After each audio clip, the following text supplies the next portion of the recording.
नमस्कार, आप देख रहे हैं प्राइम न्यूज और मैं हूं आपके साथ आलोक शुक्ला। यूपी के चुनाव करीब आने के साथ ही सियासी सरगर्मियां तेज हो चुकी हैं। चुनाव में अपना जोर आजमाने के लिए सभी पार्टियों ने अपना अपना दांव खेलना शुरू कर दिया है। इसी कड़ी का नतीजा है कि बीएसपी चीफ मायावती पहले से ज्यादा एक्टिव नजर आने लगी है। एक तरफ बीएसपी में बैठकों का दौर लगातार जारी है तो दूसरी तरफ मायावती लगातार ट्वीट करके केंद्र और राज्य सरकार को आड़े हाथों अब लेने लगी है। वहीं दूसरी तरफ कांग्रेस भी महंगाई समेत तमाम मुद्दों पर राज्य और केंद्र सरकार को घेरती हुई आ रही है। दूसरी तरफ कांग्रेस ने भी सियासी चालों में तेजी ला दी है।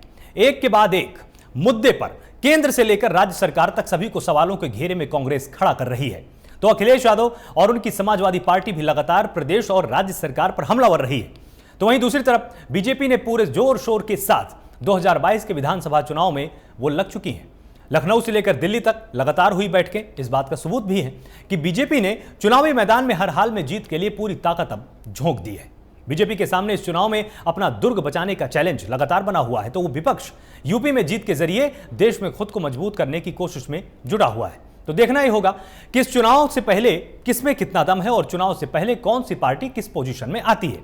सब कुछ जानने की कोशिश अगले 1 घंटे की चर्चा में आज हम करने वाले हैं। तमाम मेहमान मेरे साथ जुड़े हुए होंगे। तो यूपी का इम्तिहान किस तरह से तमाम पार्टियां पास करने वाली और सत्ता के संग्राम में क्या कुछ खास होने वाला है, इसी पर आज हम चर्चा करेंगे। बिसात बीत चुकी है, कौन किसके साथ है यह भी साफ हो जाएगा। चुनाव के लिए सपा की तैयारियां क्या है, पंचायत चुनाव में मिली ज्यादा सीटों के लिए वो यहां पर लगातार एक्टिव हो चुकी हैं। कांग्रेस कमीशन 2022 है, प्रियंका गांधी लगातार एक्टिव हो। सोशल मीडिया पर कांग्रेस पूरी तरह से अब सुपर एक्टिव बनी हुई है। केंद्र सरकार पर लगातार सवाल उठाए जा रहे हैं और सपा की तैयारियों में समाजवादी पार्टी चुनाव से पहले बीजेपी पर हमलावर है। कोरोना और वैक्सीन को लेकर बीजेपी पर निशाना साधा जा रहा है। आपको बताएं कि अखिलेश यादव लगातार बीजेपी पर हमलावर हो रहे हैं, तमाम कमियों को लगातार गिनाते आए हैं और पंचायत चुनाव में मिली ज्यादा सीटों का फायदा उठाने की कोशिश यहां पर की जा रही है। यह समझाने की कोशिश हो रही है बीएसपी कितनी एक्टिव है। चुनाव को देखते हुए बीएसपी पूरी तरह से एक्टिव होने लगी है। मायावती लगातार केंद्र और राज्य सरकारों से सवाल कर रही हैं और सोशल मीडिया प्लेटफॉर्म पर बीएसपी पहले से ज्यादा एक्टिव है। ट्वीट के ऊपर ट्वीट सामने आ रहे हैं। महंगाई के मुद्दे पर लगातार केंद्र सरकार का घेराव बसपा कर रही है और चुनाव को देखते हुए पार्टी में बैठकों का दौर भी शुरू हो चुका है। यहां पर चाहे समाजवादी पार्टी हो चाहे बीएसपी हो, दोनों का यह कहना है कि जो नेता आपका साथ दे सकता है चुनाव में उसी पर ही भरोसा करना है। काडर पर भरोसा करना है, बिक जाने वाले नेताओं पर नहीं। ये बीएसपी की अब धीरे धीरे टैगलाइन बनती जा रही है। उन्होंने कहा कि हमारी पार्टी लाइन यही होने वाली है। साथ ही प्रियंका गांधी ने भी तमाम जिलाध्यक्षों से 15 जिलाध्यक्षों से पूर्वांचल में उन तमाम जिताऊ उम्मीदवारों की लिस्ट मांगी है जो कि चुनाव में जीत सकते हैं और एक नहीं 4 उम्मीदवारों की लिस्ट मांगी गई है। साथ ही अल्पसंख्यकों के बीच में पकड़ को मजबूत करने की भी कोशिश की जा रही है। यहां पर लगातार कांग्रेस की कोशिश यही है कि उन नेताओं को सामने लाया जाए जो कि विपक्ष के नेताओं पर भारी साबित हों और इसी के चलते कांग्रेस ने यह भी साफ कहा है कि हमको विपक्ष के उन उम्मीदवारों की भी लिस्ट चाहिए जो चुनाव में लड़ सकते हैं, अगेंस्ट में खड़े हो सकते हैं। उनके हिसाब से भी अब हमको तैयारी यहां पर करनी है। तमाम मेहमान मेरे साथ जुड़े हुए होंगे, उनसे आज हम ये समझने की कोशिश करेंगे कि आखिर चुनावी मोड में उत्तर प्रदेश अब धीरे आता जा रहा है। प्रदेश की राजनीति में तमाम रंग हैं, उस रंग में सबसे ज्यादा कौन तड़का लगाने वाला है, किस तरह से यहां पर चुनावी बिसात बिछने वाली है। जहां बसपा के बारे में पहले कहा जा रहा था कि ये धीरे धीरे अब यहां पर चुनावी बिसात हटने लग गई है। धीरे धीरे यहां पर यह कहा जा रहा था कि बसपा एक्टिव नहीं लग रही, लेकिन अब जिस तरह से मायावती ने यहां पर मोर्चा संभाला है, मायावती ने बिल्कुल साफ किया है कि हमको उन नेताओं के बारे में अब बात करने की जरूरत है जो पार्टी के साथ खड़े हों, जो पार्टी के बारे में गंभीरता से सोचते हों।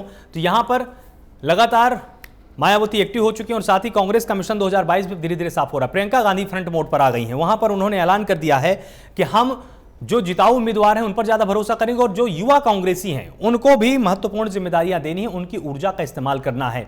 और यह बहुत बड़ा एक टर्निंग पॉइंट होगा कांग्रेस के अंदर, क्योंकि सोशल मीडिया पर भी अब कांग्रेस पूरी तरह से एक्टिव है। बीजेपी जिस तरह से एक्टिव रहती है उसी तरह से अब कांग्रेस भी लगातार एक्टिव हो रही है और बीएसपी ने भी यही सीख पाई है कि सोशल मीडिया पर आप जितने एक्टिव होंगे उतना ही ज्यादा आपको यहां पर फायदा होने वाला है। तमाम मेहमान मेरे साथ यहां पर जुड़े हुए हैं। आपको पहले मैं उनसे एक बार रूबरू करा देता हूं। राहुल लाल वरिष्ठ पत्रकार के तौर पर मेरे साथ जुड़े हुए हैं, आपका बहुत बहुत स्वागत है प्राइम न्यूज पर। गौरव मिश्रा हमारे साथ बीजेपी से जुड़े हुए हैं और सुमैया राणा प्रवक्ता सपा हमारे साथ हैं, आपका भी बहुत बहुत स्वागत है प्राइम न्यूज पर। हमारे साथ संदीप त्रिपाठी हैं प्रवक्ता कांग्रेस, आपका भी बहुत बहुत स्वागत है प्राइम न्यूज पर। तो सबसे पहले गौरव जी आपके ही पास आते हैं। आपकी जिस तरह से तैयारियां थी उसी हिसाब से विपक्ष ने भी तैयारियां करनी शुरू कर दी हैं। देखिए अखिलेश यादव भी अब लगातार कहने लगे हैं कि हमको उन उम्मीदवारों की लिस्ट चाहिए जो कि चुनाव जीत सकते हैं। रसूखदार नेताओं को अपने साथ शामिल कर रहे हैं। साथ ही कांग्रेस ने भी साफ कर दिया कि सोशल मीडिया पर एक्टिव रहना है। मायावती के बारे में आप पहले बोल रहे थे कि न 3 में है न 13 में, लेकिन अब वो भी एक्टिव हैं। उनका साफ तौर पर कहना है कि जो कार्डर बेस्ड नेता है उन पर भरोसा करना है, ना कि बिकाऊ नेता पर। अब आपको क्या लगता है, चुनौती बढ़ती जा रही है क्या आपके लिए? देखिए, लोकतंत्र में चुनाव एक पर्व के रूप में आता है और इस पर्व में, इस परीक्षा में सबको उतरना पड़ता है। तो स्वाभाविक है कि जो भी पार्टियां हैं अपनी किस्मत आजमाएंगी, उसके लिए रणनीति बनाएंगी। लेकिन भारतीय जनता पार्टी इस आधार पर अपनी नीति रणनीति नहीं बनाती कि विपक्ष क्या कर रहा है और किस तरीके से चुनाव की तैयारी कर रहा है। भारतीय जनता पार्टी का अपना एक सांगठनिक ढांचा है और चूंकि हमारी सरकार है तो हमारे खाते सरकार की उपलब्धियां भी हैं और संगठन का एक मजबूत ढांचा जो बूथ से लेकर के राष्ट्रीय अध्यक्ष तक, बूथ अध्यक्ष से लेकर के राष्ट्रीय अध्यक्ष तक का एक कैडर बेस ढांचा है, जिसके आधार पर हम जनता के बीच में पुनः जाएंगे और सरकार की उपलब्धियों को बताएंगे। वो हमारी सबसे सशक्त हमारी जो व्यवस्था है उसी के आधार पर हम जाएंगे। वहीं विपक्ष के पास मुद्दा नहीं है, मुद्दा विहीन विपक्ष है। बहुत अगर बड़ा कोई मुद्दा उनके हाथ लगा है तो वो भी प्राकृतिक रूप से आया है, कोरोना। और कोरोना में भी भ्रम, षड्यंत्र जैसे अस्त्र को इस्तेमाल करके पूरे देश के अंदर में एक ऐसा वातावरण निर्मित करना जिसमें जमीन पर कहीं इनके कार्यकर्ता नहीं दिखाई दिए, सिर्फ एक गुमराह करने वाली स्थिति समाज के अंदर पैदा करने का प्रयास विपक्ष हमेशा करता रहा। तो इनके इस चरित्र को भी हम जनता के बीच में जब जाएंगे तो उजागर करेंगे। और भारतीय जनता पार्टी की अपनी रणनीति, अपना तरीका है, अपने तरीके से चुनाव लड़ती है। और आगामी विधानसभा चुनाव में भी हम उसी तैयारी के साथ जाएंगे। तो मतलब तैयारियां आपकी धीरे धीरे पूरी हो रही हैं। हमारे साथ यहाँ पर सुमैया राणा है, प्रवक्ता सपा है। सुमैया जी, जिस तरह से अखिलेश यादव की तैयारी देखिए पिछले 1 साल से चल रही है, लगातार उन नेताओं को चिन्हित करते आए हैं जो पार्टी में शामिल हो सकते हैं। भले ही वो विपक्ष के नेता थे लेकिन उनको अपनी पार्टी में उन्होंने शामिल किया है, भरोसा अपना जताया है। आपको क्या लगता है, आप सबसे पहले एक्टिव थे, आपकी तैयारी सबसे ज्यादा है क्या उत्तर प्रदेश में इस समय? बिल्कुल, देखिए निश्चित तौर पर हमारे राष्ट्रीय अध्यक्ष श्री अखिलेश यादव जी का जो मुद्दा है और जो एम है वो जनता को देखते हुए है। और जहां तक रही बात लोगों को शामिल करने की, चाहे वो विपक्ष के हों या और भी दीगर लोग हों, उसकी वजह सिर्फ ये है कि उन लोगों का भी ये मानना है कि समाजवादी पार्टी जिस तरह से काम करती है, जनता के बीच रहती है, जिन मुद्दों पर वो काम करती है वो सराहनीय है और उन्होंने इस चीज को देखते हुए समाजवादी पार्टी का दामन थामा है। दूसरी रही बात ये कि अखिलेश यादव जी की जो अभी हमारे बीजेपी के प्रवक्ता जो बात कर रहे थे, मैं उस पर भी थोड़ा सा बोलना चाहूंगी कि ये जाएंगे जनता के बीच में मुद्दे लेकर। और एक मुद्दा विपक्ष को ऐसा मिला है कि जो प्रकृति की देन थी, तो प्रकृति की देन जो थी वो बीमारी थी, लेकिन उसकी व्यवस्था या अव्यवस्था तो आपकी देन है। जो आपने अव्यवस्था की है वो आप उसको लेकर के कैसे जनता के बीच जाएंगे और कैसे इस बात को जस्टिफाई करेंगे? मुझे नहीं पता। ये प्रवक्ता इतना, बीजेपी के प्रवक्ता जो है वो इतना ओवर कॉन्फिडेंट है और जनता के बीच रहने में जो ये कह रहे हैं कहीं विपक्ष नजर नहीं आ रहा है।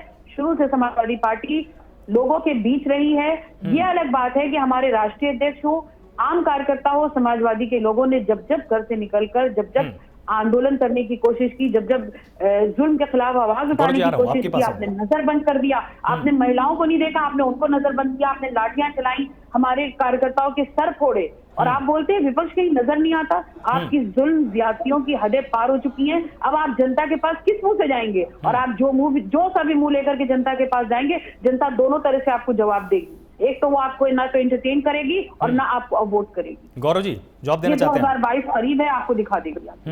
गौरव जी देखिए इन्होंने एक बात कही भारतीय जनता पार्टी पर और इन्होंने आरोप लगाया है अव्यवस्था तब फैलती है जब इनके नेता, इनके राष्ट्रीय अध्यक्ष ये कहते हैं कि ये बीजेपी की वैक्सीन है।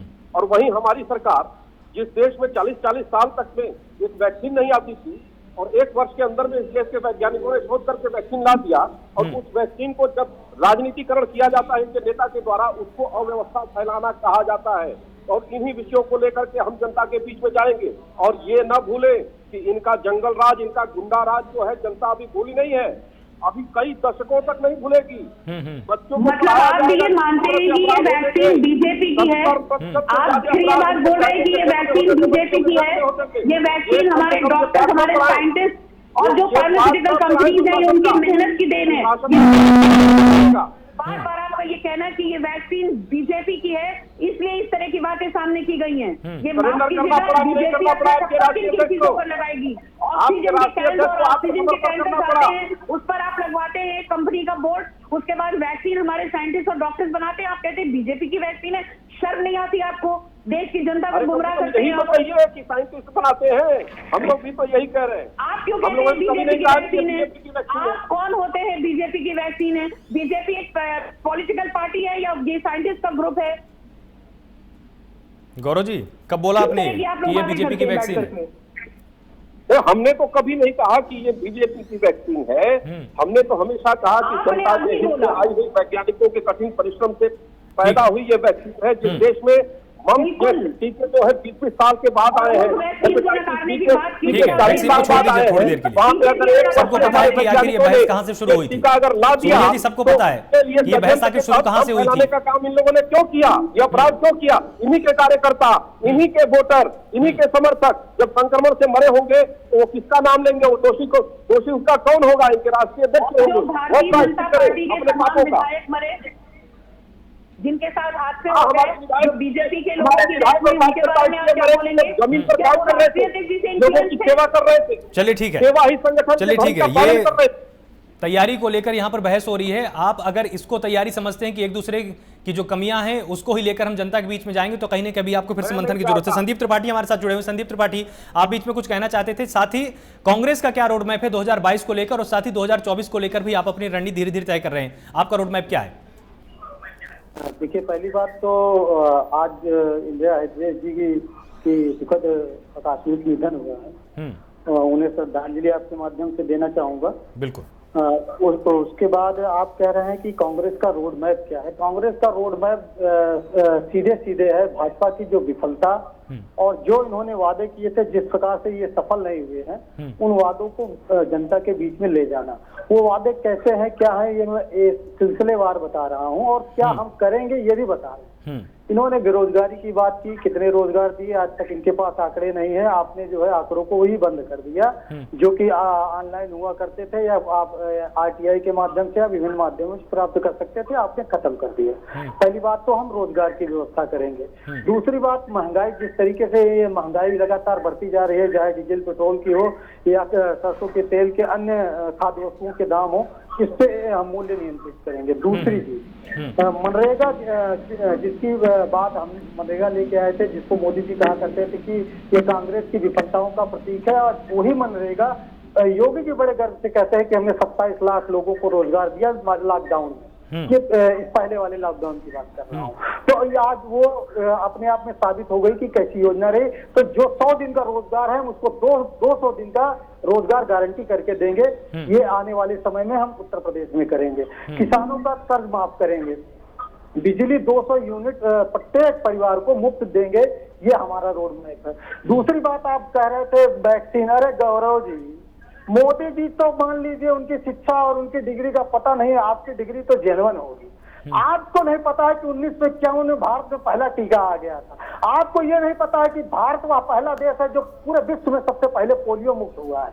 आपको ये नहीं पता है कि यह देश 1971 में खतरा मुक्त हो गया, तो चेतक मुक्त हो गया था। लेकिन आप मोदी जी ने कह दिया तो अंधभक्त की तरह चले लगे टेप रिकॉर्डर बजाने। 40 साल तक वैक्सीन नहीं आई, 40 साल अरे मोदी जी तो तक्षशिला यूनिवर्सिटी भी बिहार में बना सकते हैं। अरे भाई, उनकी बात छोड़िए, आप कम से कम इतना तो रखिए कि आप अपनी जो शैक्षिक योग्यता है उसका उपयोग कर लिया करिए। मोदी जी के अगर कहने पे चलेंगे तो आपको शर्मसार होना पड़ेगा। इसलिए उनको तो उनका तो पता ही नहीं है, ना उनकी डिग्री का पता है, ना उनकी बातों का पता है। वो आते हैं किस तरीके से रोते हैं, 49 दिन तक गायब रहते हैं। जब लाशें जल रही थी, शमशान में स्थान नहीं था, जब पूरा देश जो है लावारिस था, अनाथ था, तब मोदी जी बैठे हुए थे, तब उनका पता नहीं था। घड़ियाली आंसू बहाने के लिए आ गए और उसका आरोप विपक्ष पर लगा रहे हैं। आप बताइए, सरकार आपकी है, आपकी जिम्मेदारी बनती है, विपक्ष कैसे जिम्मेदार हो गया?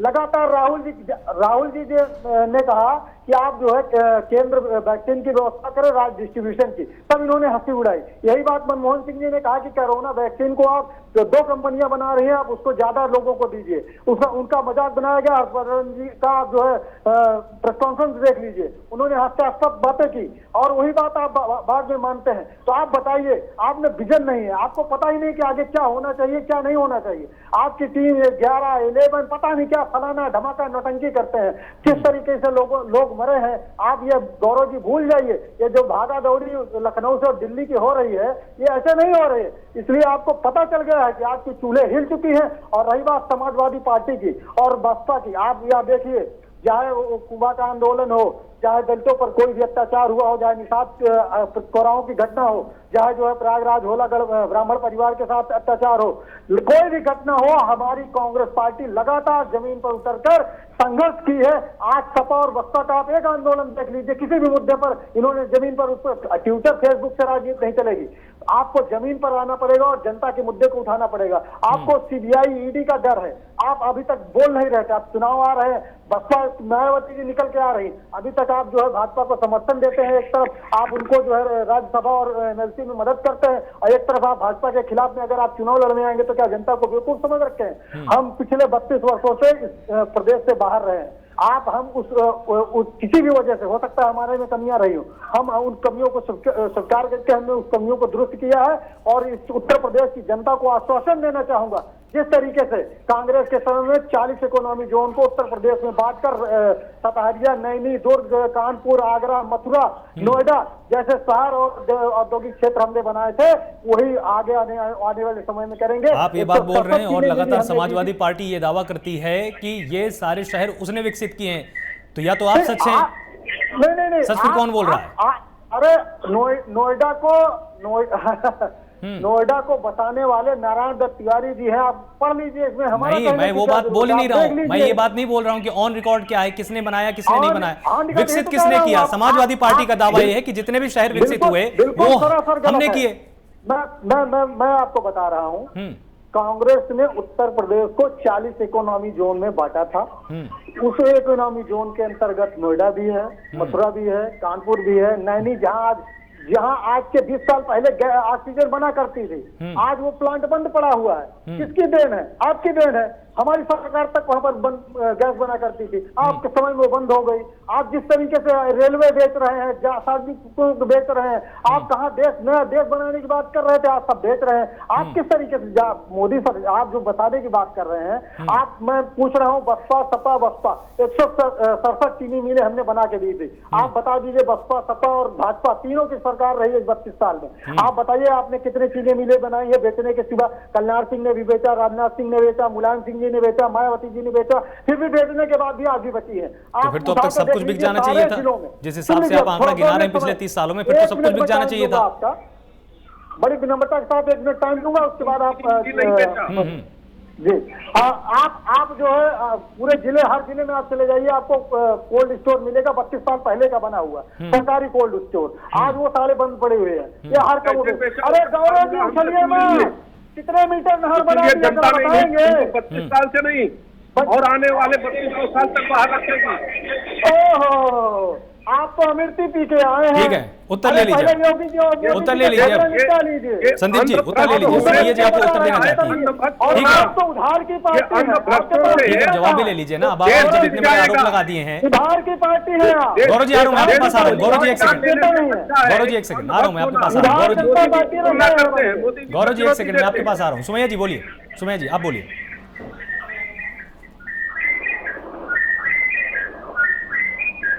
पहले इन्होंने जो करना था उस करने के बाद गुड बाय बोल दिया उत्तर प्रदेश ने इन लोगों को, तो उसके बाद का जो विकास है उस पर क्यों नहीं बात करते हैं?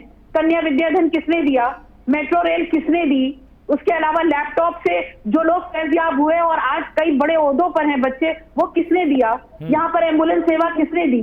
तो ये बात कर रहे हैं कि 32 साल पहले जो विकास हुआ तो उसके बाद हुआ नहीं। आप 32 साल पहले जो छोड़ गए थे, प्रदेश उससे कहीं आगे निकल चुका है। पहली चीज तो मैं ये बता दूं, आप उस 32 साल का पहले का रोना मत रोइए। और रही बात समाजवादी पार्टी की, समाजवादी पार्टी ने शुरू से विकास पर ध्यान दिया है, शुरू से शिक्षा पर ध्यान दिया है, स्वास्थ्य सेवाओं पर ध्यान दिया है, किसानों पर ध्यान दिया है, महिला सुरक्षा पर ध्यान दिया है और आगे भी उसी लाइन पर काम करती रहेगी। आरोप प्रत्यारोप कुछ भी करते रहें, 32 साल पहले वाला जो उनका रूप था, इसीलिए देश की जनता ने, प्रदेश की जनता ने उनको नकारा और आज वो जिस स्थिति में है वो देख सकते हैं। गौरव जी, आप भी कुछ उत्तर देना चाहते थे इनको? देखिए, ये विकास की बात करते हैं तो बहुत शर्म आती है। इन्होंने ऐसे ऐसे आरोप प्रधानमंत्री जी के ऊपर जिनको पूरा देश, पूरा विश्व आज अपना नेता मानता है, ठीक है, और वहीं इनके जो नेता हैं वो रजिस्टर्ड पप्पू हैं। छोटे छोटे बच्चे भी जिसका खिल्ली उड़ाते, मजाक उड़ाते हैं, वो इनके आदर्श नेता है। और सुनिए, इन्होंने विकास के नाम पर इस देश में क्या किया। इन्हें ऐसा लगता है कि कांग्रेस पार्टी सरकार में आई आजादी के बाद तो तभी से इस देश का जन्म हुआ, तभी से इस देश का उद्भव हुआ, जबकि इन्हें ये पता नहीं, जब तक जनता को ये भ्रम में डाले रहे, डिवाइड एंड रूल की पॉलिटिक्स पे काम करते रहे, जब तक जनता इनके समझ नहीं पाई थी तब तक तो ये राज किए, और जब समझ गई तो 32 साल से बाहर बैठे हुए हैं और आने वाले 32 सालों तक बाहर ही रहेंगे। इसके लिए निश्चिंत रहे। और ये जो कह रहे जमीन पर उतर के काम करने वाली जहां तक बात है, ये कब जमीन पे उतरे? ये कभी जमीन पे नहीं उतरे। ये तो मगरमच्छ की तरफ बैठे रहते हैं और अवसर का इंतजार करते हैं कि कब अवसर मिले और वल्चर पॉलिटिक्स, मौतों की पॉलिटिक्स, लाशों की पॉलिटिक्स शुरू करें। गौरव जी, आपने एक चीज ध्यान नहीं दी, आपने एक चीज ध्यान नहीं दी ना गौरव जी, आपने एक चीज ध्यान नहीं दी ना। देखिए, बात जब पूरे देश की होगी, किसी और राज्य की होगी, तब ये बातें ठीक बैठती हैं। गौरव जी, एक सेकंड ना, सुनिए तो सत्ता पक्ष है, सुनिए, एक चीज सुनिए। भेज करके बाहर भेज रहा था, उसके साथ डिनर और लंच कर रहा था, उनकी नैतिकता कहाँ मर गई थी? ये भारत है, भारतीय जनता पार्टी का शासन है, आदरणीय मोदी जी और पूज्य योगी आदित्यनाथ जी का शासन है कि लोगों की जानों को बचाया गया, स्वास्थ्य के क्षेत्र में आमूलचूल व्यवस्थाएं की गई। गौरव जी, आपने एक चीज ध्यान नहीं दी ना। संदीप जी, आ रहा हूं मैं। सुमेश जी, एक सेकंड, सुमेश जी, एक सेकंड। गौरव जी, सुमैया जी, एक सेकंड ना, एक सेकंड, अभी आप, ठीक है सुमैया जी, मैं आ रहा हूँ, आपके पास आ रहा हूँ, एक सेकंड ना सुमैया जी, एक सेकंड, एक सेकंड। गौरव जी, आपने एक चीज जहां तक आपने ध्यान नहीं दी, सुमैया जी सुनिए तो आप, सुमैया जी करिए, आवाज आ रही है आप तक मेरे पास? एक सेकंड रुकिए। गौरव जी, आपने एक चीज ध्यान नहीं दी, उन्होंने खुद ये बोला कि हम 31-32 सालों से उत्तर प्रदेश से बाहर हैं। मतलब समझते हैं आप इसका सीधा सा मतलब है, इन्होंने सत्ता का सुख भोगा नहीं है, इनकी कोई जवाबदेही नहीं है और कोई प्रश्न चिन्ह इसलिए उत्तर प्रदेश के अंदर बहरहाल आप खड़ा नहीं कर सकते इनके ऊपर। देश की बात अलग होती है, देश की जब बात होगी तब आप कांग्रेस को लेकर आप कटघरे में आप उसको खड़ा कर पाएंगे। उत्तर प्रदेश में तो ये सत्ता में नहीं थे, तो इनकी आलोचना से आप जीत जाएंगे क्या? इनका नेता नपुंसकता आ जाती है तो किस प्रकार की विपक्ष की राजनीति है, जरा इसका स्पष्टीकरण दे देंगे। तमाम मेहमान हमारे साथ इस पूरी चर्चा में जुड़े हुए हैं। राहुल लाल हमारे साथ वरिष्ठ पत्रकार के तौर पर जुड़े हुए हैं, गौरव मिश्रा बीजेपी से हमारे साथ जुड़े हुए हैं, सुमैया राणा प्रवक्ता सपा हमारे साथ हैं और साथ ही संदीप त्रिपाठी प्रवक्ता कांग्रेस हमारे साथ हैं। राहुल जी, अब आपके पास आते हैं, आपने सभी पक्ष सुन लिए, समाजवादी पार्टी क्या सोचती है, कांग्रेस क्या सोचती है, बीजेपी क्या सोचती है। आपको नहीं लगता है कि अभी भी तैयारी के नाम पर सभी के पास सिर्फ और सिर्फ एजेंडा यही है कि कितना सामने वाली पार्टी को हम कोस पाएं, ताकि जनता को हमें समझाएं कि सबसे बेहतर हम हैं और सामने वाली पार्टी को आप वोट मत दीजिए? देखिए आलोक जी, उत्तर प्रदेश के अगर हम लोग देखें तो ये यहाँ की राजनीतिक व्यवस्था की एक बड़ी कमी है। अब मैं सभी दलों के तरफ में थोड़ा चर्चा करता हुआ चलता हूँ मैं, क्योंकि सबों को मैंने बहुत ध्यान से सुना है। बिल्कुल।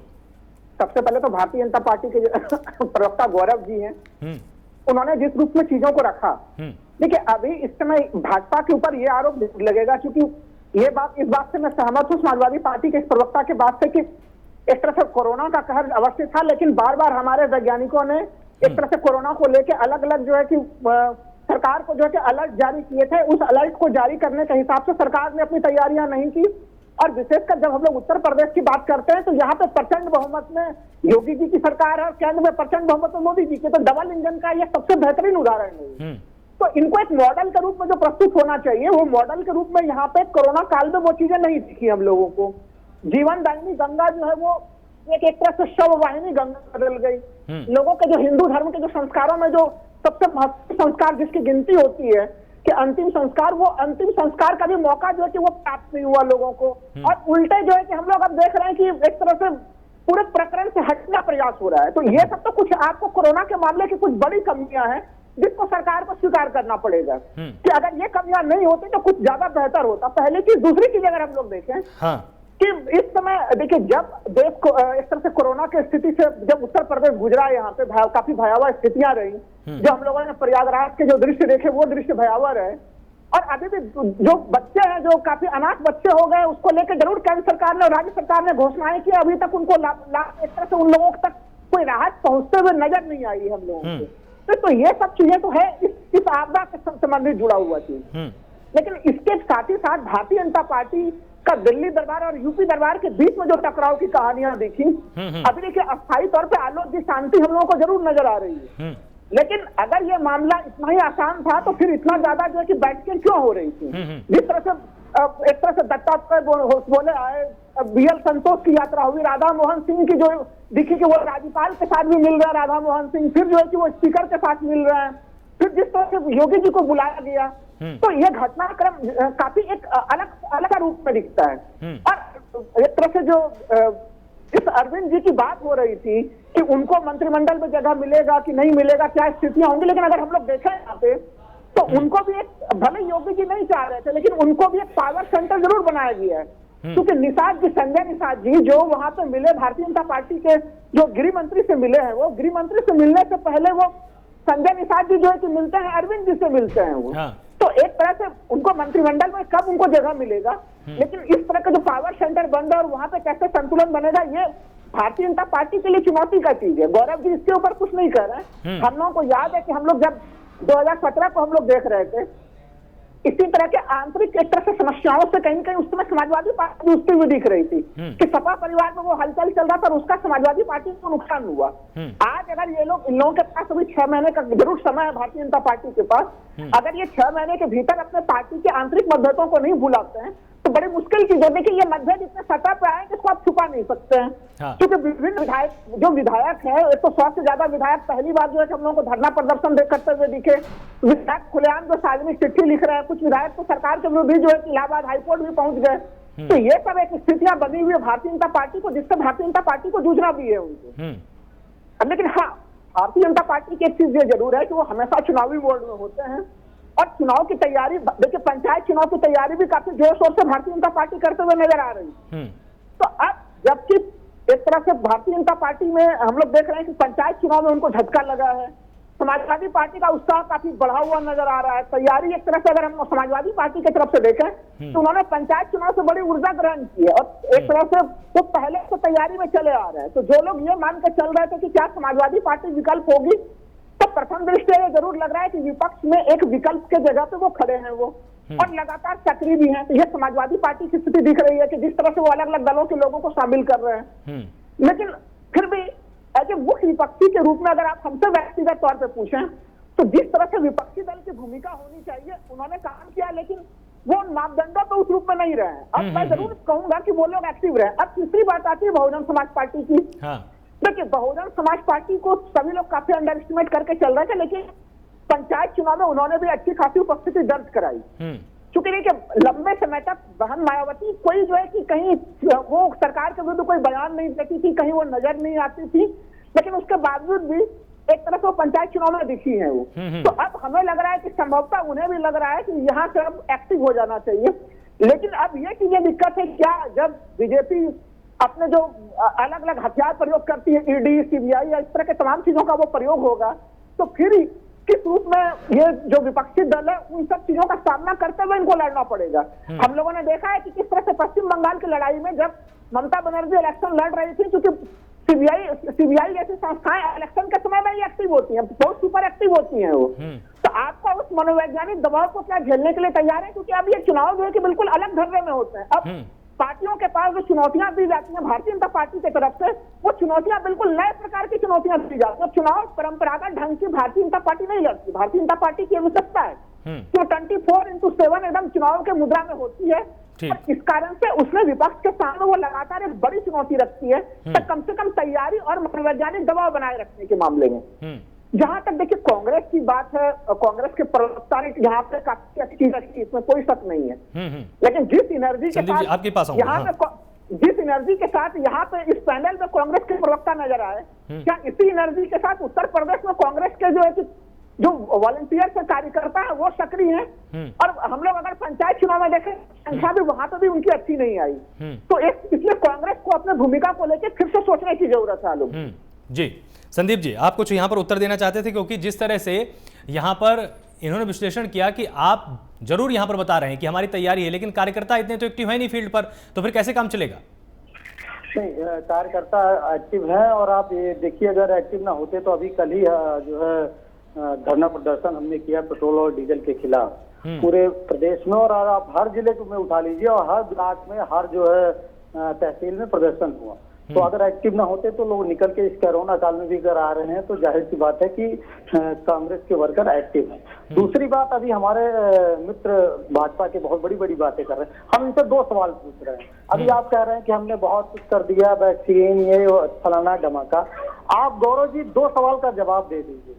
उत्तर प्रदेश के चिकित्सा मंत्री का क्या नाम है? हेल्थ मिनिस्टर का नाम क्या है? तुरंत बताइए आप, सीधा सवाल, आप नाम बताइए। उत्तर देंगे।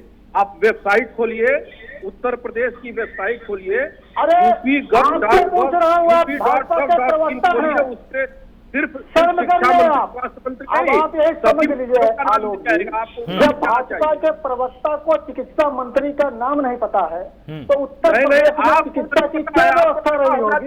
इस बात को आप समझिए, इस बात को समझिए। हमारे ये स्थिति नहीं है। उत्तर प्रदेश की जनता यह नहीं जानती है कि हमारा चिकित्सा मंत्री कौन है, क्योंकि उनका कोई पता ही नहीं है। आप पूरे उत्तर प्रदेश की जनता को उत्तर प्रदेश की सरकार ने लावारिस ना जांच की व्यवस्था थी, ना ऑक्सीजन की व्यवस्था थी, ना अस्पताल की व्यवस्था थी। हमारे भाजपा के मित्र कह रहे हैं टीचर नहीं है। अरे टीचर नहीं है, आप टीचर बन भी नहीं सकते हैं। उसके लिए काबिलियत चाहिए, वो काबिलियत आप में नहीं है। इसीलिए भाजपा जो है नेता कांग्रेस से आयातित करती है और अन्य पार्टियों से आयातित करती है। और आप लोगों को सिर्फ दरी बिछाने, और हम जैसे अगर भाजपा में चले जाएं तो नाश्ता पानी की व्यवस्था करने का काम आप लोगों का है। इस बात को क्या नाम था अब बताइए जरा। अब सुनिए, बताइए। अरे बन के घूमते हैं, उनके असली नाना का नाम बता दीजिए, पूरा देश जान जाएगा। नहीं, मोदी के नाना का नाम पता है आपको? मोदी के नाना का नाम पता है? मोदी के नाना का नाम पता है? मोदी के पिताजी का नाम पता है? क्या पता होगा? जिसको जनेऊ नहीं पहनना आता है। आप यहाँ केबीसी खेलने लगे संदीप जी, आप तो केबीसी के मोड में आ गए। जनता को यह बताइए, आप चिकित्सा मंत्री का नाम तक नहीं बता पा रहे हैं। अरे गौरव जी, इनको नाम बता दीजिए ना, कम से कम संतुष्टि हो जाए उनको। अब हमारे भाजपा के मित्र से और 2-3 सवाल है मेरे। आप उत्तर प्रदेश में एक मेडिकल कॉलेज या हॉस्पिटल बता दीजिए जिसको आपने शुरू किया हो और बन के तैयार हो गया हो और जनता के बीच में मिल गया हो। आप भाजपा का कोई एक काम बता दीजिए, बड़ा काम जिसको आपने शुरू किया हो और वह जनता को मिल गया होगा।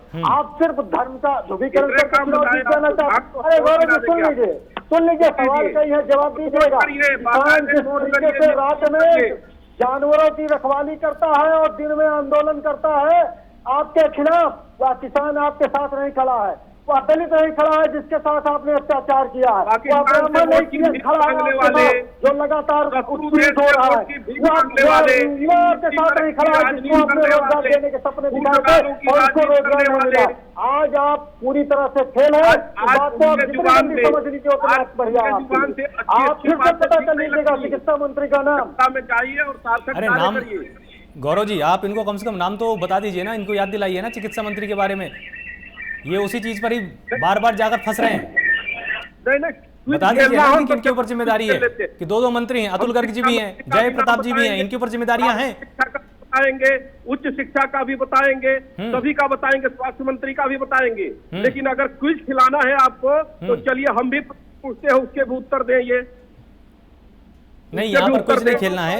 इनका कहने का मतलब ये है गौरव जी, मैं आता हूँ मूलभूत प्रश्न में आता हूँ। इनके कहने का मतलब ये है कि भले ही ये सत्ता से बाहर रहे हैं, भले ही ये सत्ता से बाहर रहे, गौरव जी एक सेकंड ना, इनके कहने का मतलब यही लग रहा है कि भले ही सत्ता से बाहर रहे हैं लेकिन इनकी बहुत ही बारीक नजर रही है बसपा पर, सपा पर, बीजेपी पर कि किन्होंने कितना काम नहीं किया है। और अब तो इनका यही कहना है कि आपने तो कुछ काम ही नहीं किया है। पिछले 4 सालों में सिर्फ और सिर्फ सरकार में आप बैठे हैं, कोई कार्य इनको दिखाई नहीं दिया।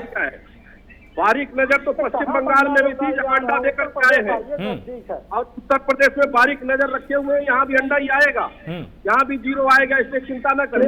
हम तो 3 से 80 पहुंचे, 3 से 80 पहुंचे, 2 करोड़ 28 लाख वोट। अरे केरल का उदाहरण मत दीजिए ना संदीप जी, ये तो घट करके केरल का उदाहरण मत दीजिए। केरल का उदाहरण ठीक नहीं बैठता है राजनीति में यहाँ पर भारत में, मालूम है क्यों? 1952 में जब आम चुनाव हुए थे, पंडित जवाहरलाल नेहरू भी वहां पर जाकर सफलता के झंडे नहीं गाड़ पाए थे। केरल का उदाहरण हर जगह पर फिट नहीं बैठता है। गौरव जी उत्तर दीजिए आप अपना। बहुत गंभीरता के साथ जवाब देना चाहूंगा।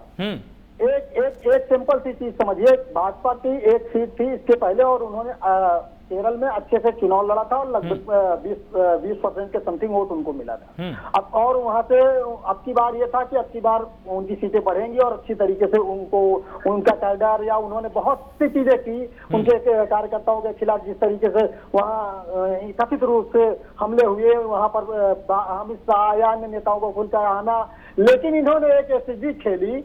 इन्होंने केरला में क्या किया कि चुनाव इन्होंने लड़ा ही नहीं, इन्होंने चुनाव लड़ा ही नहीं ताकि लेफ्ट जीत जाए, कांग्रेस न जीत पाए। हमको हराने के लिए भाजपा ने केरल में चुनाव नहीं लड़ा और हम इनको हराने के लिए यही बात ये आपके लिए भी तो बोलते हैं पश्चिम बंगाल में। अब इस बहस में नहीं जाते हैं ना पश्चिम बंगाल में, यही फिर बीजेपी का आपके लिए कहना है कि आप जानबूझकर वहां पर कंटेस्ट नहीं कर पाए, आप चाहते थे कि ममता बनर्जी जीत जाए।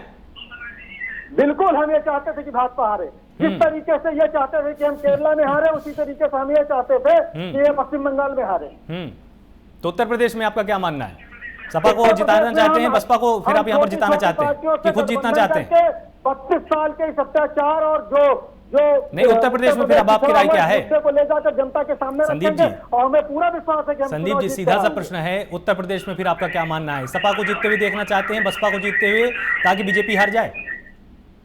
उत्तर प्रदेश में जिस तरीके से सपा बसपा भाजपा सबको उत्तर प्रदेश की जनता ने देख लिया है। इस 32 साल के कुशासन और इनके जो उत्तर प्रदेश को जो पहले चौथे नंबर पर हुआ करता था, उसको पीछे ले जाने में जो इन दलों की भूमिका रही है, इस भूमिका को हम जनता के सामने रखेंगे और इस बात को जनता समझ रही है। और वो जनता समझ रही है कि किस तरीके से कांग्रेस कोई भी मुद्दा रहा हो, चाहे जैसे हमने बताया सोनभद्र में या निषाद में केवटों पर हमला हुआ हो, हाथरस की घटना आप देख लीजिए, या शिक्षा मित्रों की मुद्दा देख लीजिए, या टीचरों की जो बात थी तो वो देख लीजिए। हर आंदोलन में हमने बढ़ चढ़ कर हिस्सा लिया, चाहे डीजल पेट्रोल का दाम हो, हर मुद्दे को हमने उठाया है। 4 साल हमने संघर्ष किया है, उसको उत्तर प्रदेश की जनता ने देखा है और इस बात को मद्देनजर रखते हुए इन दलों को देख लिया और उत्तर प्रदेश की जनता को कुछ मिला नहीं है।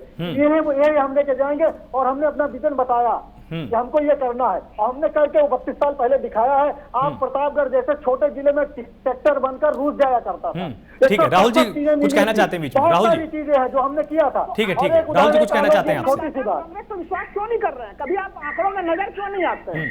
संदीप जी आपने काफी अच्छे से कहा कि मैं आपके तथ्यों से काफी हद तक सहमत हूँ, लेकिन यहाँ पे स्टूडियो में समझा रहे हैं, जनता को नहीं समझा पाते आप। जी बहन जी आपसे एक सवाल है बहन जी, आप ये बता दीजिए अखिलेश जी ने 5 साल पिछले काम किया था या नहीं? राहुल जी बोल रहे हैं, राहुल जी बोल रहे हैं। संदीप जी, सुमैया जी अभी नहीं बोल रही, राहुल जी बोल रहे हैं। हमसे सवाल है नहीं, अखिलेश जी ने काम किया, राहुल जी माफी चाहता हूँ, राहुल जी ये बताइए क्या उत्तर प्रदेश में अखिलेश ने काम किया था या नहीं? तो वो आपके आंकड़ों में नहीं दिखता है। समस्या तो ये है ना संदीप जी कि आप वो आपके आंकड़ों में क्यों नहीं आते हैं? जी मैं इसका जवाब देना चाहूंगा। देखिए जिस तरीके से आज भाजपा जिस तरीके से काम कम करती है और पेपर में विज्ञापन और दिखावा ज्यादा करती है, हम बिल्कुल इस मामले में भाजपा और अन्य पार्टियों से पीछे रहे हैं, इस बात को मैं स्वीकार करता हूं और ये हमारी कमी रही है। हमने काम बहुत किया लेकिन हम उसका प्रचार प्रसार नहीं कर पाए। आप जैसे अभी हमारी सपा ने कहा कि एम्बुलेंस, समाजवादी एम्बुलेंस जो है सपा की देन है, जबकि वो NHRM योजना के तहत पूरे देश में मिली, लेकिन उसमें किसी ने समाजवादी लिखा लिया या जो भी राज्य सरकारें थी वो लिखवा लिया। आप समझिए एक छोटी सी तहसील, मेरी कुंडा तहसील पड़ती है, 5 हॉस्पिटल बने हैं NHRM के तहत जो कांग्रेस के 10 साल में।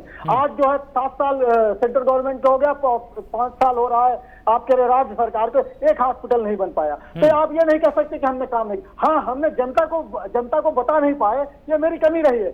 लेकिन इस कमी को हमने दुरुस्त किया। जैसे भी हमारे आलोक जी ने स्टार्टिंग में कहा कि हम व्हाट्सएप, फेसबुक और जिस तरीके से आज हमारे कार्यकर्ता जमीन पर जाकर और हम जैसे लोग, युवा लोग आज आकर बात रख रहे हैं, तो जनता निसंदेह उस पर विश्वास करेगी और हमें मौका देगी, ये पूर्ण विश्वास है हमें। सुमैया जी, आप कुछ कहना चाहती हैं? मैं ये कह रही हूँ कि ये जो कांग्रेस के प्रवक्ता, जो भी प्रवक्ता आते हैं, ये वंस अपॉन अ टाइम के मोड से बाहर क्यों नहीं निकलते? Once upon a time Congress थी तो ये था, फिर आपकी एग्जिस्टेंस क्यों नहीं है उत्तर प्रदेश के अंदर? आप कह रहे हैं एम्बुलेंस सेवा पूरे देश में हुई थी, उस पर किसी ने समाजवादी लिखवा लिया, आपको कुछ मालूमात ही नहीं है। दूसरी चीज जो मैं आपको बता रही हूँ, आपकी कमी कि आपके वहां आपके आला कमान तक पहुंचना मतलब चांद तक पहुंचने के बराबर है। जब तक आम जनता के साथ नहीं जुड़ेंगे समाजवादी पार्टी शुरू से, चाहे वो मुलायम सिंह यादव नेताजी का जमाना रहा हो या हमारे राष्ट्रीय अध्यक्ष जो हैं अभी अखिलेश यादव जी का जमाना हो, इन दोनों में हमारे जो आला कमान है वो सीधे जनता से जुड़ती है, सीधे आम लोगों से जुड़ती है, चाहे वो छोटा कार्यकर्ता हो या बड़ा नेता हो पार्टी का। ये हमारी सबसे बड़ी उपलब्धि है और ये हमारी सबसे बड़ी मजबूती है, जिसके लिए कई बार जनता ने, प्रदेश की जनता ने भरोसा किया और हमें सत्ता दिलाई। और आने वाला 2022 में निश्चित तौर पर समाजवादियों का होने वाला है और निश्चित तौर पर राष्ट्रीय अध्यक्ष श्री अखिलेश यादव जी पुनः सीएम पर की शपथ लीजिए और इस कमी को याद रखिए। वो आपके लिए फायदेमंद रहेगा, आपके लिए फायदेमंद रहेगा। नहीं, चांद पर पहुंचना और आपके आला कमान तक समाजवादी पहुंचना किसके तहत NHRM के तहत आई है?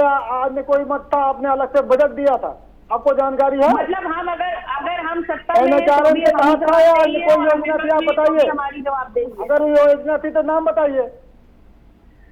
केंद्र में आप बैठे थे, केंद्र की जो योजनाएं थी निश्चित तौर पर जो प्रदेशों को आप भेज रहे हैं, जो वहाँ की सरकार है, बिल्कुल जो प्रदेश में सरकार बैठी हुई है, उसका काम होगा। मैं आपके नेता की बड़ाई कर रहा हूँ, सुन लीजिए। देखिए, आप अखिलेश जी की अगर बात करेंगी तो अखिलेश जी अच्छे नेता हैं, इससे कोई दो राय नहीं है, लेकिन जो उनके कार्यकर्ता हैं और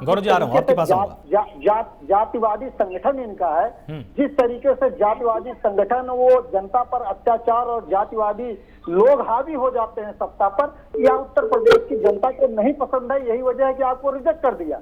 और यही बात कह रहा हूँ कि जातवादी राजनीति के दिन निकल गए और आज वही काम योगी जी कर रहे हैं। आप देखिए, कोई भी थाना देख लीजिए, जात विशेष की नियुक्ति है। आप कोई सचिव उठाकर देख लीजिए, 51 सचिव जो है एक जात विशेष से हैं। तो जो राजनीति आप करते थे आज वही योगी जी कर रहे हैं। इसी वजह से जनता इनको भी निगलेक्ट कर रही है। रही बात आप ये कह रही हैं हम डिलीवर्ड करने की बात, बिल्कुल अखिलेश जी ने मेट्रो दिया, सराहनीय कदम है, मैं उसकी प्रशंसा करता हूं। लेकिन आप ये मत कहिए कि कांग्रेस ने नहीं किया। कांग्रेस ने तो ये किया कि आप समझिए भाजपा किस तरीके से मूर्ख बनाती है। आप भी अगर उसके झांसे में आए तो ये बड़ा जो है निंदनीय होगा, ये और सोचनीय होगा। मोदी जी लाल किले से भाषण देते हुए कहते हैं कि पूरे देश में सिर्फ 18,000 गांवों में लाइट नहीं पहुंची है। ये पहले शासन की बात कर रहा हूं, इसके पहले वाले शासन में 2 साल शायद बीते थे तब मोदी जी का ये भाषण है, जहां तक मुझे याद है। लेकिन वह यह बताना भूल जाते हैं कि देश में 5,46,541 गांव है, यानी 3% गांवों में मात्र लाइट नहीं पहुंची है, 97% में लाइट पहुंच चुकी है। हमारा एवरेज 12,000 प्रति गांव का 1 साल का था, इनका 4,000 का है। इस बात को आप समझिए, आप कहां भूल जा रहे हैं। आप ये कहेंगे कि कांग्रेस ने नहीं किया। आप बताइए, IIT हमने बनाया, IIM हमने बनाया, एम्स हमने बनाया, जो भी आप एयरपोर्ट देख रहे हैं हमने बताया, जो मोदी जी बेच रहे हैं वो हमने बनाया। गौरव जी, आप यहाँ पर उत्तर देना चाहेंगे? जिस व्यक्ति को कॉल किया है वो अभी गौरव जी, हेलो जी, मैं ये कहना चाहता हूँ, मैं बहुत ज्यादा लंबा भाषण तो नहीं देना चाहता। जिस प्रकार से ये लोग डिबेट में भाषण कर रहे हैं, मुझे लगता है ये राजनीतिक भाषण के मोड में आ गए हैं। बहुत सीधी सी बात है। देखिए, उत्तर प्रदेश लगभग 24 करोड़ से अधिक आबादी का प्रदेश है मोदी जी की तरह, और सिर्फ आप आपदा प्रबंधन की स्थिति देखिए कि उत्तर प्रदेश में संक्रमण की जो संख्या है वो 36-37 हजार से ऊपर नहीं जा सकी। वहीं आप इनके राज्य में जहां का शासन चल रहा है, महाराष्ट्र में देख लीजिए तो वहां 97,000, 98,000, 70,000 के ऊपर आंकड़े चले गए और लगभग 1 लाख के आसपास लोगों की मौतें हो चुकी है वहां पर। उसके लिए इनके पास कोई जवाब नहीं है। छत्तीसगढ़ में खुला भ्रष्टाचार चल रहा है, उसके लिए कोई जवाब नहीं है। इनके राजस्थान में स्थिति बद से बदतर हो गई है। आज अंतरकला छूट करके बाहर खोल करके बाहर आ गया, वो इसके लिए इनके पास कोई जवाब नहीं है। विकास के लिए कुंडा के रहने वाले हैं संदीप जी, आदरणीय संदीप जी को हम कहना चाहेंगे कि वहां से जब निकलेंगे प्रयागराज की तरफ जब आएंगे तो इनको चमचमाती हुई हाईवे रोड मिलेगी और वहां से जब काशी की तरफ आएंगे तो 6 लेन की बाकायदे रोड मिलेगी जो हमारी सरकार ने बनाई है, और ट्रॉमा सेंटर मिलेगा, कैंसर रिसर्च सेंटर मिलेगा, मिर्जापुर में अस्पताल नया बनता हुआ मिलेगा, और थोड़ा आगे बढ़ जाएंगे चित्रकूट की तरफ तो वहां पे बुंदेलखंड एक्सप्रेसवे मिलेगा और चमचमाते हुए एक्सप्रेसवे होते हुए जाएंगे। ये होता है विकास का दर्पण, ये होता है विकास का पैमाना। इसलिए भारतीय जनता पार्टी के नेतृत्व में ये चलने वाली सरकार इतने बड़े आपदा को झेलते हुए भी विकास के जो प्रतिष्ठान स्थापित की है वो अभूतपूर्व है, अकल्पनीय है, जिसका जवाब जनता आने वाले चुनाव में निश्चित रूप से देगी और जिसका पुरस्कार जनता निश्चित रूप से भारतीय जनता पार्टी के पक्ष में देगी। इसके लिए प्रमाण देने की इनको कोई आवश्यकता नहीं है, कितना भी भाषण देते रहे। राहुल जी, यहाँ पर एक जो सबसे जरूरी सवाल रह जाता है राहुल जी, वो यही है कि देखिए कमियां तो हर सत्ता में कहीं ना कहीं रह जाती हैं। जनता तक जो भी योजनाएं पहुंचाना चाहती है सरकार, उसका लाभ जनता तक प्रत्यक्ष रूप से 100% आज तक नहीं पहुंच पाया है। लेकिन यहां पर जो स्थिति है कांग्रेस की, अगर आप देखें तो उसको सबसे बड़ा आपकी बार बेनिफिट यही मिल सकता है कि उसकी कोई ऐसा बैकड्रॉ नहीं है जिसमें यह कहा जा सके कि आपकी विफलताएं ऐसी हैं। क्या इसको लेकर भी सचेत रहने की जरूरत है तमाम विपक्षी पार्टियों को?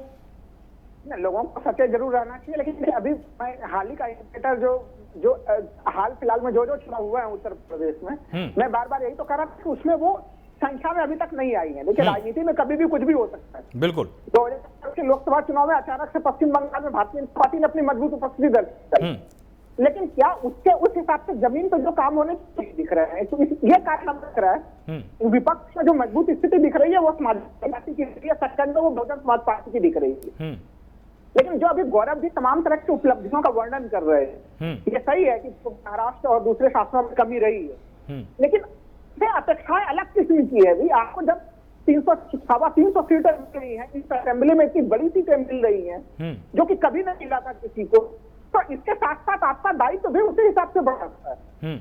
आप एक तरह से जो अभी यहाँ पर शिकायत की जा रही थी कि कांग्रेस सारा सामान से मिलना मुश्किल है, आलोक भी ये शिकायत तो बीजेपी विधायक खुद करते हैं कि हम लोग बात नहीं कर पाते, अधिकारियों को बात नहीं पहुंच पाते, अधिकारी सुनते हैं हमें हमारी चीजों को प्रभावित नहीं करते हैं। तो ये इस तरह की जो समस्याएं हैं, संवादहीनता, अगर सरकार चलाने वाले जनप्रतिनिधि उनके बीच में ही संवादहीनता की स्थिति होगी, इसको बहुत त्वरित तौर पर करने की जरूरत है। जिस समय अभी ये होना चाहिए कि कोरोना काल का पुनर्वास काफी पुरजोर तौर पर चलना चाहिए। जहां तक आलोक जी आप बीजेपी की चुनावी तैयारी के बारे में बात कहेंगे, मैं उसमें कोई कमी नहीं निकालूंगा कि बीजेपी उस मोर्चे पर 100/100 हमेशा पाने के लिए वो हकदार होती है वो, और दूसरे दलों को शिक्षा लेनी चाहिए उससे। मैं ये खुल के कहता हूँ कि वो जिस तरह से अपना चुनावी प्रबंधन करती है वो काफी उच्च स्तर पे है, काफी पूरा मापदंड बदल लिया है इस चीज को।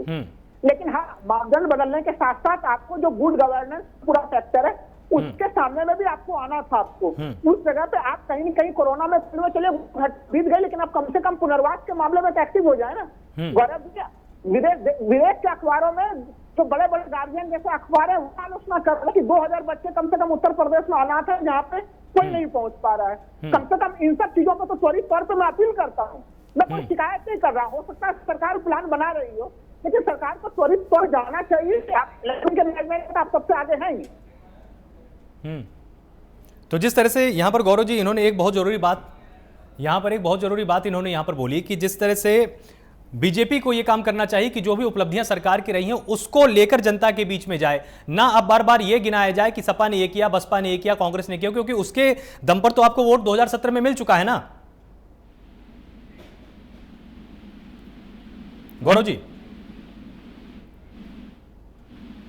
गौरव जी तक आवाज हमारी नहीं जा रही, तो संदीप जी आपके पास आता हूं।